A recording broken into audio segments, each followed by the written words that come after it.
જંબુસરમાં ખાતર માટે ખેડૂતોની લાંબી કતારો વચ્ચે અછતને લઈ પડાપડી સર્જાતા પોલીસ બોલાવવાની ફરજ પડી હતી। હાલ ખેતીની સિઝન દરમિયાન ખાતરની માંગ વધતા ભરૂચના જંબુસર તાલુકા ખરીદ વેચાણ સંઘ ખાતે ખાતર મેળવવા માટે ખેડૂતોની લાંબી કતારો જોવા મળી હતી। આજે વહેલી સવારથી જ ખેડૂતો ખાતર મેળવવા માટે સંઘના પરિસરમાં પહોંચી ગયા હતા અને કૂપન મેળવવા માટે લાઇનમાં ઉભા રહ્યા હતા। ખરીદ વેચાણ સંઘ દ્વારા ખેડૂતોને કૂપનોનું વિતરણ કરવામાં આવ્યું હતું। જો કે 25 ગામ વચ્ચે સરકાર દ્વારા ફાળવવામાં આવેલા કુલ 450 ગુણ ખાતરને લઈને ભારે અવ્યવસ્થા સર્જાઈ હતી। ખાતરની અછત વચ્ચે પડાપડી સર્જાતા એક તબક્કે પોલીસ બોલાવવાની ફરજ પણ પડી હતી। તો બીજી તરફ ખેડૂતોમાં ખાતરની અછત અને વહેલી સવારથી જ લાંબી કતારમાં ઉભા રહેવાની ફરજ પડતા અસંતોષ જોવા મળ્યો હતો।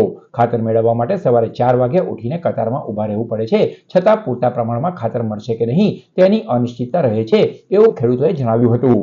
ગામ ટંકારી બંદર, જંબુસર તાલુકા, જંબુસર ટીંબીવાળા। હું ટંકારી ગામનો ખેડૂત છું। આ યુનિયન જેલની અંદર ખાતર માટે આવેલો સવારથી 4 વાગ્યાના માણસો ઊભેલા છે। અત્યાર સુધી કોઈને ખાતર 3 ઘરની ઉપર આપવામાં આવ્યું નથી। પબ્લિકને હેરાનગતિ કરે છે, ઘણી હેરાનગતિ થાય છે અને આ ખાતર વ્યવસ્થિત રીતે મળે એ રીતે આ યુનિયને એનો એ કરવું જોઈએ। હું નવીન પટેલ, ભરૂચ જિલ્લા કિસાન કોંગ્રેસ સમિતિ ઉપપ્રમુખ। અત્યારે અહીંયા ભરૂચ જંબુસર યુનિયન ઉપર ખાતરની વહેંચણી ચાલે છે।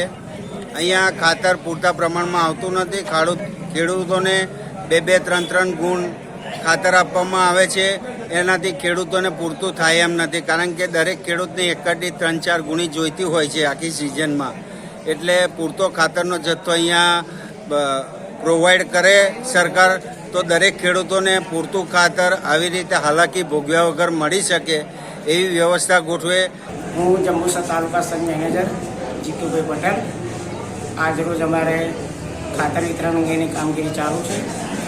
સરકાર દ્વારા જે ઉનાળામાં ગવર્મેન્ટ સ્ટોરેજ અમારે જથ્થો આપ્યો તો પૂરો પાડ્યો તો અમારા ગોડાઉનમાં, એ પૈકી આજે અમારે 4 ગાડી ગવર્મેન્ટે છૂટી કરેલ છે અને એના અનુસંધાને જે સ્ટોક છે એ પ્રમાણે સવારના જે ખેડૂતો આવેલા છે એ લોકોને અમે ટોકન આપી અને જે સ્ટોક પ્રમાણે હોય એ પ્રમાણે અમે વિતરણ કરીએ છીએ।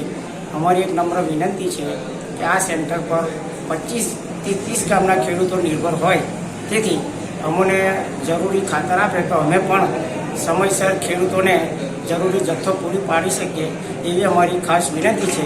સરકારે અમને ખાસ સહયોગ આપ્યો છે અને ખેડૂતોના હિતમાં બીજો પણ જરૂરી સહકાર આપે એવી અમારી નમ્ર વિનંતી છે।